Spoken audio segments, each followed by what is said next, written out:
안녕하세요. 세종제자교회 김남식 목사입니다. 한 주간도 평안하셨는지요?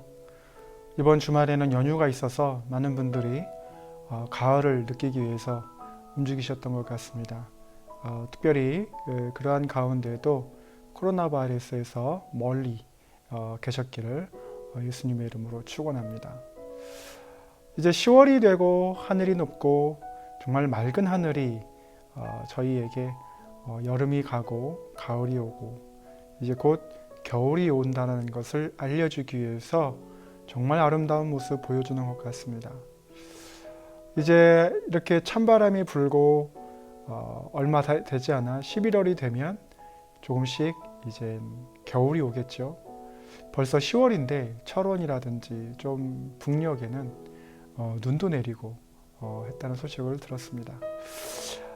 참 빠릅니다. 우리는 코로나 바이러스로 인해서 어쩌면 여름을 좀 빼앗긴 느낌도 없지 않아 있습니다. 마음껏 나가서 놀지 못하고 산이나 들 바다로 가서 많이 놀지 못한 아쉬움이 있습니다. 아이들이 특히나 더 아쉬워할 텐데요. 이제 가을이 와서 좀 더 마스크를 쓰는데 답답하지도 않고 오히려 추워서 마스크가 이제 더 도움이 되는 계절이 오고 있습니다. 이럴 때일수록 우리 가족과 또 사회가 건강할 수 있도록 마스크 열심히 착용하시고 건강 유지하시기를 예수님의 이름으로 또한 간절히 축원합니다. 우리는 지금 예수님의 7가지 명령 시리즈를 지금 함께 보고 있는데요. 지난주에는 회개에 대해서 이야기를 했습니다. 예수님께서 참 친절하시게도 창조자로서 또 심판자로서 세상의 시작을 알릴 뿐만 아니라 세상의 끝이 다가오고 있다는 것을 말씀해 주시면서 회개하라 천국이 가까웠느니라 라고 말씀을 해주셨습니다. 예수님의 그 공생애의 첫 말씀이 회개하라 천국이 가까웠느니라 라고 말씀만 하시고 만약에 예수님께서 바로 십자가에 못 박히시고 부활하시고 승천하셨다면 어땠을까요? 정말 좀 막막했을 것 같아요. 왜냐하면 회개하긴 했는데 고백하긴 했는데 이제 어떻게 해야 되나 라는 생각 때문에 많은 사람들이 고민했을 것 같습니다. 하지만 예수님께서는 우리에게 정확하게 무엇을 해야 될지 말씀해 주셨습니다. 우리 마태복음 28장 19절을 함께 읽도록 하겠습니다. 마태복음 28장 19절에 이렇게 나와 있습니다. 그러므로 너희는 가서 모든 민족을 제자로 삼아 아버지와 아들과 성령의 이름으로 세례를 베풀고 라고 나와 있습니다. 이 한 문장에 많은 것들이 담겨져 있는데 오늘 두 번째 명령인 세례에 대해서 함께 나누고자 합니다. 지금 이 영상을 시청하고 계신 분들 중에 세례를 받아보신 적 있으신가요? 아니면 한 번도 세례를 받아보신 적이 없으신가요? 아니면 이제 곧 세례를 받으실 분이 계신가요? 아니면 세례를 받아야 되나 안 받아야 되나 그게 어떤 의미인가 라고 고민하시면서 주저하는 분이 계신가요? 세례는 예수님께서 우리에게 무엇이라고 말씀해 주셨냐면 물과 성령으로 거듭나야 된다 라고 말씀해 주셨습니다. 우리가 회개한다라는 것은 우리 자신의 잘못을 깨닫는다라는 거죠. 그리고 하나님 앞에 용서를 구한다라는 의미입니다. 이 용서를 구한다라는 것 의미, 즉 이제 하나님 앞에서 완전히 새롭게 살겠다라는 의미이죠. 이 완전히 새롭게 살겠다라는 의미를 하나님과 만인 앞에서 공포하는 의례가 바로 세례입니다. 그래서 세례는 성부와 성자와 성령의 이름으로 세례를 주노라 이렇게 이야기를 합니다. 그렇게 말하는 이유의 근거는 바로 방금 읽은 본문 말씀 마태복음 28장 19절에 있습니다. 말씀 그대로 실천하는 거죠. 세례는 실로 내가 옛 사람을 버리고 새 사람으로 살겠다라는 표시를 하나님과 사람들 앞에서 하는 겁니다. 그래서 우리가 사도행전에 보면 많은 세례에 대한 사례들을 볼 수 있습니다.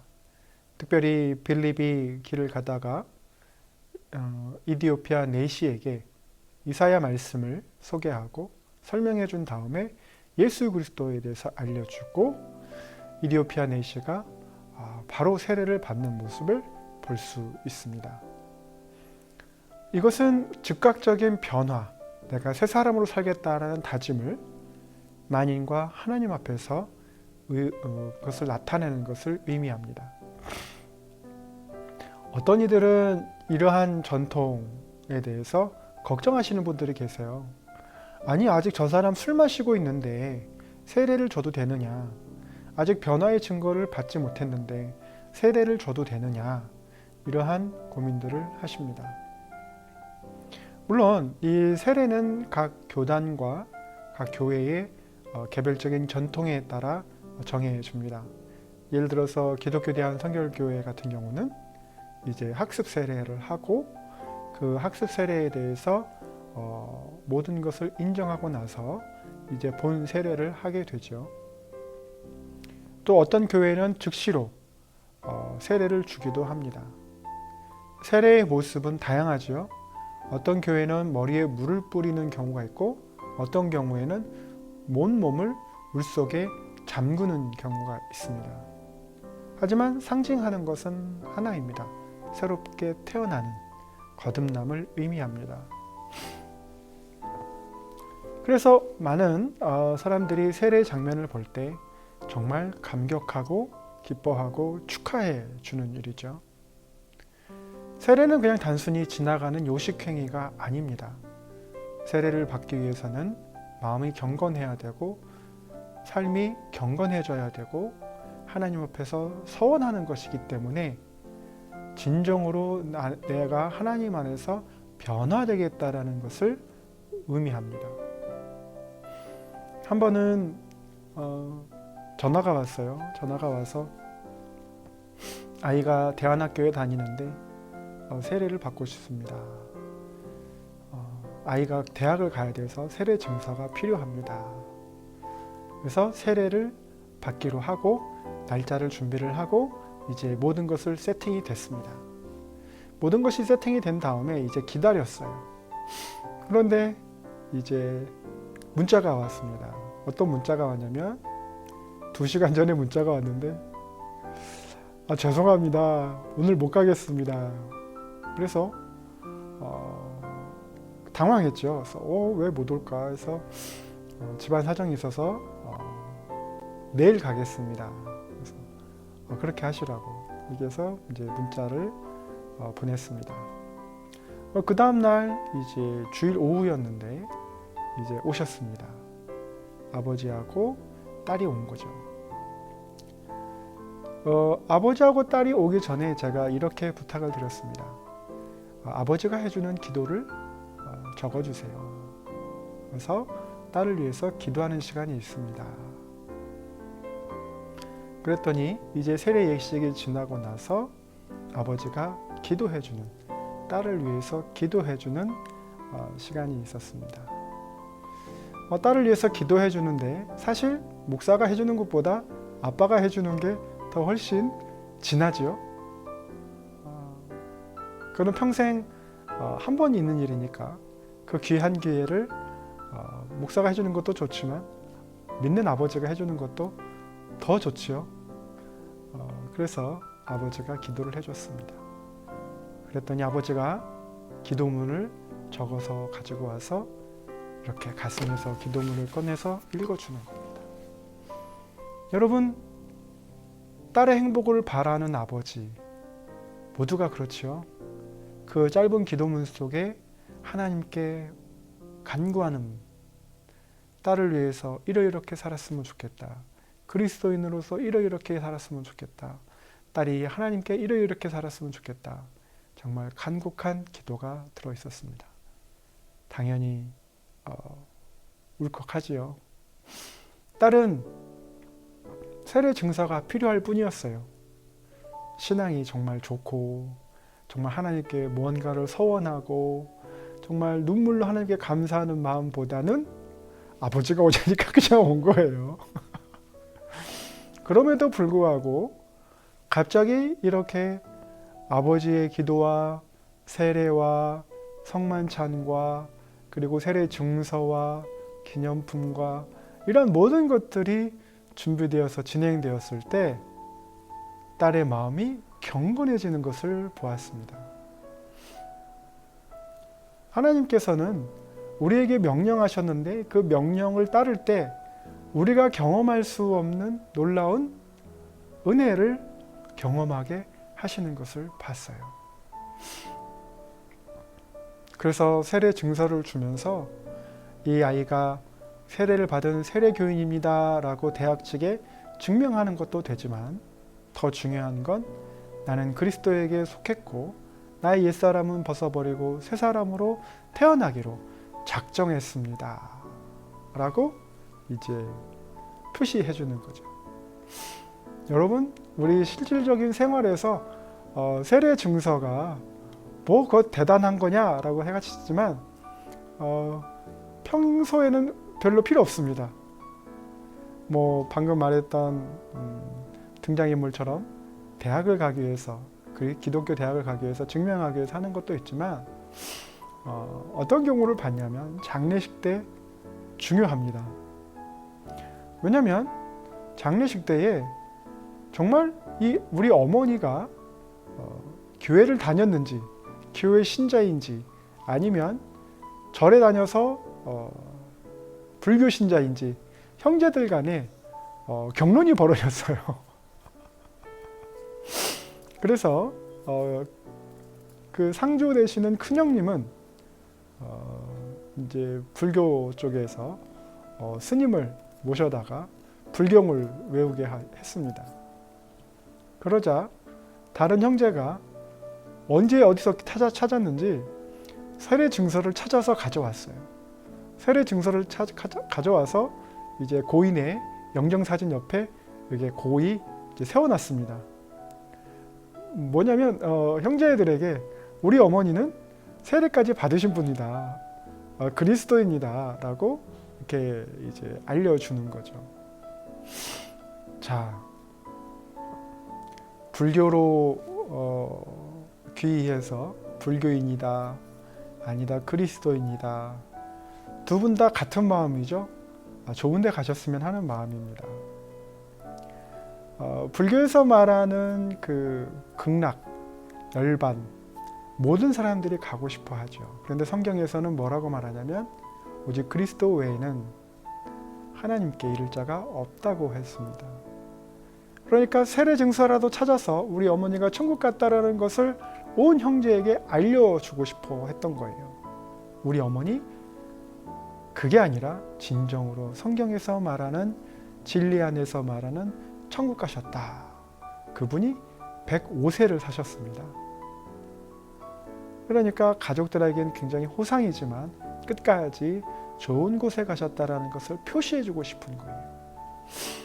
언젠가 내가 세례를 받았지만 신앙을 떠나고 하나님을 멀리 떠나서 내가 원하는 대로 살고 내 옳은 소견대로 행하다가 몸이 아프고 죽음이 다가왔을 때 생각나게 됩니다. 내가 진정한 그리스도인이었는가? 내가 진정 하나님 앞에서 천국에 갈 수 있는가?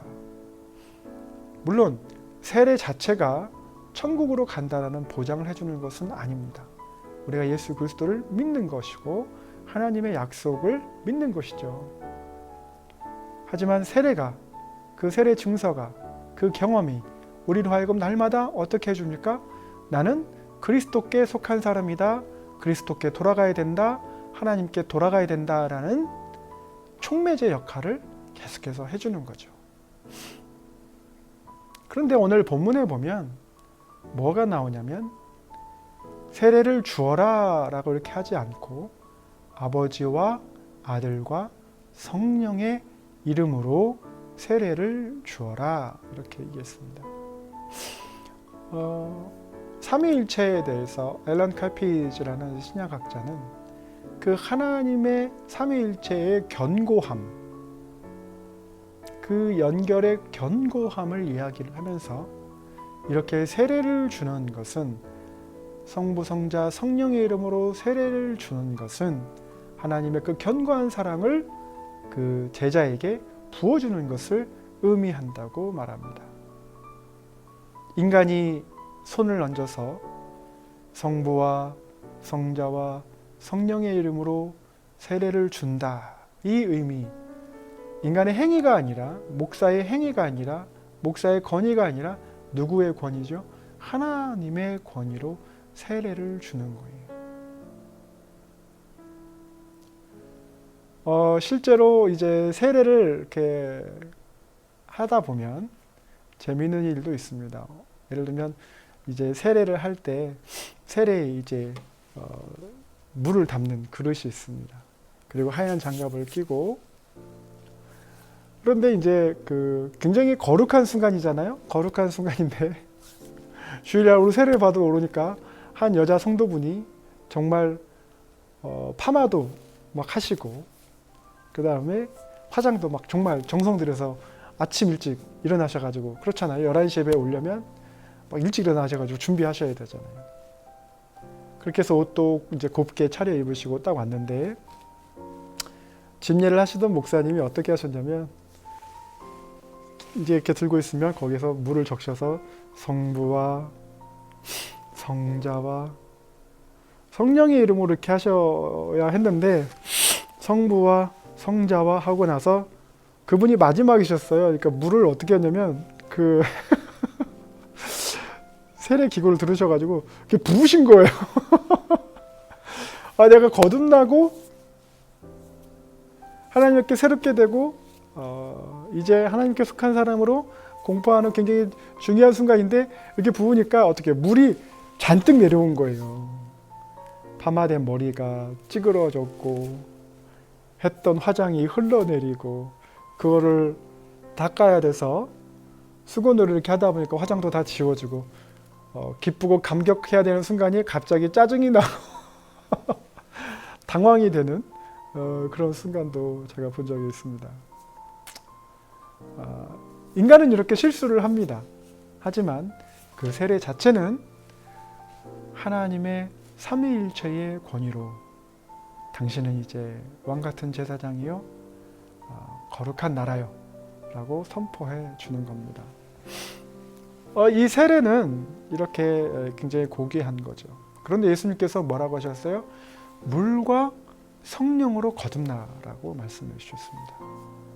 그렇다면 단순히 우리가 물을 끓고 물로 3번 이렇게 해주는 게 모든 것이 완성이 된 거냐? 그렇지 않아요. 반절의 완성이죠.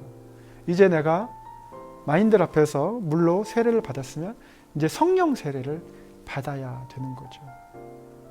성령 세례란 내가 예수 그리스도를 만나서 성령으로 충만하게 되는 경험을 말합니다. 우리 사도행전 1장 14절에서 마가의 다락방에서 120문도가 성령으로 충만해지는 경험을 하게 됩니다. 그리고 나서 어떻게 되죠? 담대해지고 즉시로 전도하게 됩니다. 그래서 만약에 내가 물로 세례를 받았지만 제자를 삼는 일, 전도하는 일에 두려움을 느낀다면 나는 아직 성령의 충만함이 부족한 사람이구나 라고 생각하시면 되겠습니다. 왜요? 성령의 충만함을 입으면 내가 예수 그리스도와 하나가 되고 그분의 하신 일을 모든 것을 인정하고, 그러므로 인해서 그 소식에 대해서 나누지 않고는 견딜 수 없는 기쁨이 찾아옵니다. 물론 전도 나갈 때 날마다 기쁜 건 아니에요. 이제 전도팀이 교회를 와서 전도를 나갈 때 마치 때로는 도살장에 끌려가는 그런 기분으로 나가기도 합니다. 그래서 전도팀이 가장 일어나서 예를 들어서 오늘 목요 전도를 한다 하면은 가장 볼 게 뭘까요? 날씨입니다. 비가 안 오나, 바람이 많이 불지 않나, 많이 춥지 않나, 눈이 많이 오지 않나, 그래야 어떻게든 오늘 전도를 좀 쉴 텐데 이런 생각이 들기도 해요. 하지만 상황이 어떻든 간에 어디든 가서 복음을 전한다는 것은 하나님이 명령하신 겁니다. 이제 7번째 명령에 나올 텐데요. 그래서 그 전에 세례를 통해서 예수 그리스도와 하나가 되는 경험을 해야 되고, 그에 따라서 물세례, 성령세례를 얘기하는 겁니다. 물세례는 육신의 변화를 의미합니다. 내가 이제 다녔던 술집, 내가 빠졌던 중독, 내가 습관적으로 저지르는 죄에 의해서 뒤돌아서는 것을 말합니다. 성령세례는 영적으로 완전히 변하는 것을 말합니다. 한 번은 이마트에서 이제 장을 보러 갔어요. 장을 보러 가는데 이제 엘리베이터 앞에 서 있었습니다. 근데 엄마가 가족들과 함께 이제 장을 보러 왔죠. 근데 한 10대 정도, 13살, 14살 정도 돼 보이는 딸아이가 화장실을 갔다 왔어요. 화장실을 갔다 왔는데 엄마가 뒤돌아서 있으니까 딸아이가 손을 씻고 와서 이렇게 했습니다. 엄마! 이렇게 하니까 엄마가 딱 뒤돌아보니까 딸아이가 이렇게 물을 촥 뿌렸어요. 엄마한테. 그러면 보통의 엄마들은 어떻게 하십니까? 만약에 저한테 했다면 짠! 짠! 이렇게 해서 왜 물 뿌려? 이러면서 이제 장난치는 것에 받아주죠. 근데 그 엄마는 어떻게 했냐면 아이의 따귀를 때렸어요. 근데 그럼 아이가 슬퍼해야 되죠. 당황해서 울어야 되죠. 아이가 웃었어요. 저는 그걸 보면서 굉장히 충격을 받았습니다. 엄마가 좋아서 장난을 한 건데 엄마가 딸아이의 따귀를 때리는 거예요. 굉장히 잘못된 행동이죠. 아이의 어떤 그 공공장소에서 존중해주지 않는 모습, 아이가 아이다워서 장난한 건데 그것을 기분 나쁘게 받아들이는 것. 그런데 더 심각한 건 아이가 그걸 웃는다라는 거. 그거는 그 상처를 흡수하는 스폰지형이에요. 엄마 왜 때려? 하면 오히려 갑옷형으로 튕겨서 엄마한테 반박하게 돼서 오히려 상처를 안 받으려고 탁 튕기는데 걔는 이렇게 흡수해버린 거예요. 그러면 어떻게 되냐면 오래 가요. 그리고 그 딸아이가 나중에 자신의 딸아이나 자식에게 어떻게 할지를 무의식 중에 배우는 거예요. 제가 왜 이 말씀을 드리냐면 물과 성령으로 세례를 받고 거듭나면 딸아이를 때릴 수 있습니까? 그렇게? 못 때려요. 하나님의 형상을 따라 창조해 주시고 뱃속에서 10개월 또는 9개월, 7개월, 8개월 이렇게 있다가 나온 귀한 딸인데 그 딸아이의 얼굴을 어떻게 따귀를 때려요? 절대 그렇게 못하지요. 그냥 야 하면서 그냥 장난 한번 하면서 받아주는 건데 공공장소에서 때리면 보이지 않는 곳에서는 더 때릴 수 있는 가능성이 있죠. 그 가정이 꼭 예수 믿어서 하나님이 주신 선물 자녀를 고귀하게 대하기를 간절히 소원하는 마음이 생겼어요. 즉 예수님을 믿으면 가정이 변화돼요. 부모님이 변화돼요. 자녀가 변화돼요. 그 변화의 시작이 바로 세례입니다. 예수님께서는 우리에게 세례를 받으라고 명령해 주신 이유는 새 사람이 되라고, 그래서 우리 안에 있는 이마고 데이, 하나님의 형상을 회복하라고 명령해 주신 거예요. 그래서 전통에 따라 학습 세례를 하고 교육을 받고 세례를 받을 수 있지만 즉시로 받을 수도 있습니다. 왜냐하면 변화의 시작은 어떤 조건을 갖춰서 시작하는 것이 아니라 즉시로 시작할 수도 있기 때문입니다. 켈트 기독교 5세기에는요, 세례를 받을 때에 어떻게 했냐면 공동체에 새로운 사람이 왔습니다. 그러고 나서 켈트 기독교에서는 공동체에 전도한 사람이 이렇게 이야기해 줍니다. 여기 패트릭이라는 사람이 있는데 예수님을 믿고 싶어 합니다. 여러분께서 이 패트릭을 위해서 기도해 주시기 바랍니다. 그러면 그 공동체가 그리스도인이 되고 싶어 하는 이 패트릭을 위해서 기도합니다. 그리고 이 전도한 사람은 대부가 되어서, 갓파더가 되어서, 그러니까 천주교 이전의 초대교회에서는 이미 대부 제도가 있었던 거예요. 후견인 제도가 있었던 거예요. 그의 영적인 멘토, 소울 프렌드가 있었던 거예요. 그러면 공동체가 그 친구를 이제 어느 정도 보게 됩니다. 술에 쩔어 있던 모습, 중독에 빠져 있던 모습, 이런 것들을 다 벗어나고 있는지를 보게 됩니다.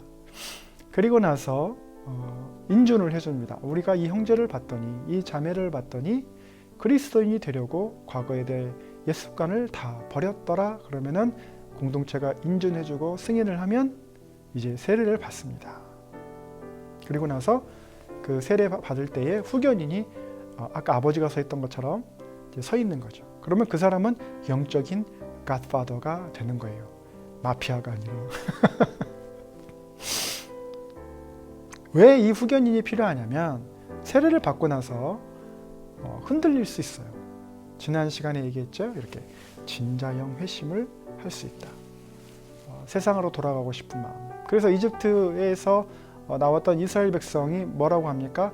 우리가 이집트에 있었으면 물과 고기도 먹었을 것이다 해서 백래쉬 현상이 일어나요. 퇴행 현상이 일어나요. 신앙의 퇴행이 있는 거예요. 내가 차라리 교회에서 이렇게 상처받을 거면 세상에서 그냥 있으면서 마음대로 소주도 마시고 맥주도 마시고 내가 원하는 대로 살고 했으면 좋았을 텐데 괜히 예수 믿는다고 교회 와서 봉사하다가 이렇게 상처받는구나. 내가 왜 신앙생활을 한다 해가지고 쓸데없이 내가 왜 이렇게 하나, 그런 마음이 드는 것이 바로 퇴행이에요. 그럴 때 누가 붙잡아 주냐면 그 godfather, 후견인, 대부가 붙잡아 주는 거예요. 소울 프렌드가 붙잡아 주는 거예요. 그럼에도 불구하고 이 사람이 범죄했어요. 간음했어요. 살인했어요. 그러면 어떻게 합니까? 공동체에서 쫓겨나나요? 공동체가 부끄러우니까 그 사람이 교회를 나가야 되나요? 어떻게 하냐면 온 공동체가, 켈트 기독교는 온 공동체가 그 영혼을 위해서 어떻게 하는데 함께 회개하는 시간을 갖습니다. 죄를 무릅쓰고 옷을 찢고, 왜 우리가 그 영혼을 거기까지 가도록 관심을 두지 못했나? 왜 그 영혼을 돌보지 못했나? 후회하면서 함께 회개의 시간을 가집니다.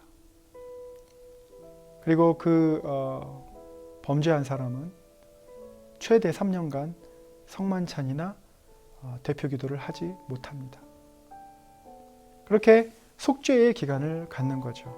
이건 그냥 켈트 기독교의 전통입니다. 오늘날 한국 기독교는 어떻습니까? 극단적으로 얘기하면 내가 죽기 전에 회개하면 되지 뭐. 살인을 저지르든 사기를 치든 뭐 하든 그렇게 회개를 남용하는 거죠. 그건 진정한 그리스도인이 되었다고 볼 수가 없습니다. 무엇보다 범죄하면 공동체에 함께 죄를 범하는 거기 때문에 그렇게 할 수 없습니다. 그래서 바울이 뭐라고 하죠?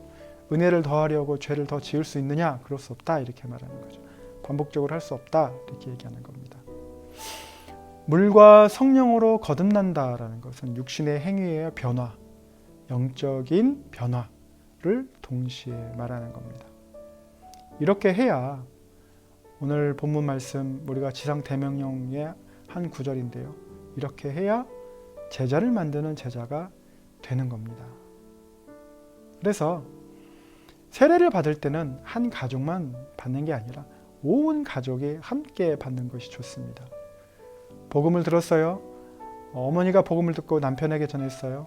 남편이 집안의 가장으로서 복음을 받아들이고 예수 그리스도의 제자가 되려고 세례를 받을 때는 온 가족이 함께 받습니다. 자녀가 혹시 복음을 들었어요? 그러면 그 복음을 부모님에게 전해서 온 가족이 함께 세례를 받도록 하는 것이 좋습니다. 만약에 가족의 한 구성원만 세례를 받게 되면 주일날 또는 일요일날 아빠는 산에 가고 싶은데 아내는 교회 간다고 하면 모임이 깨지겠죠. 자녀가 교회 간다고 하면 모임이 깨지겠지요. 그런데 온 가족이 함께 주일날 예배 드리고 말씀 듣고 서로 기도하고 각자 소그룹에서 훈련받고 그렇게 했을 때 우리 영적으로 회복되는 시간이 되겠지요. 물론 가족끼리 놀러 가는 것도 굉장히 중요합니다. 가족의 단합을 위해서. 그래서 토요일에 함께 하고 주일에는 교회에서 함께 소그룹으로 공부하고 그렇게 하는 것이 더 훨씬 가족의 유익이 됩니다. 우리 이 영상을 시청하시는 많은 분들 혹시 세례를 주저하고 계십니까? 지금 가까운 교회에 또 아시는 교회에 또 알고 있는 목사님이나 또 몰라도 교회에 참석하셔서 세례를 받으시고 결단하시는 시간을 가지시기 바랍니다. 내가 세례를 받았는데 정말 오랫동안 교회에 가지 않고 내가 오랫동안 하나님을 멀리했다는 분이 계십니까? 그런 분이 계시다면 걱정하지 마십시오. 다시금 하나님께 돌아오시면 됩니다. 세례 다시 받으실 필요 없고요. 물세례는 필요 없고 성령 세례 받으셔야 될 것 같아요. 내가 다시금 성령으로 충만할 수 있도록 하나님 저에게 오셔서 나를 새롭게 하여 주옵소서. 나로 하여금 주님의 사람 되게 하여 주옵소서. 다시금 성령을 거두지 마시고 나에게 정결케 하여 주옵소서. 이렇게 다윗의 시편 51편의 기도를 하시면 좋을 것 같습니다. 그래서 그렇게 하나님께 다시금 회복되는 그런 성령 세례 구하시면 될 겁니다. 하나님은 우리를 사랑하십니다. 하나님은 우리를 기뻐하십니다. 우리 존재 자체만으로도 너무나도 흐뭇해 하십니다. 축복입니다. 이 귀한 시간 헛되이 보내지 마시고 하나님과 동행하는 귀한 시간으로 온 가족과 영혼이 변화되는 놀라운 시간을 그런 기회를 꼭 잡으시기를 예수님의 이름으로 축원합니다. 감사합니다.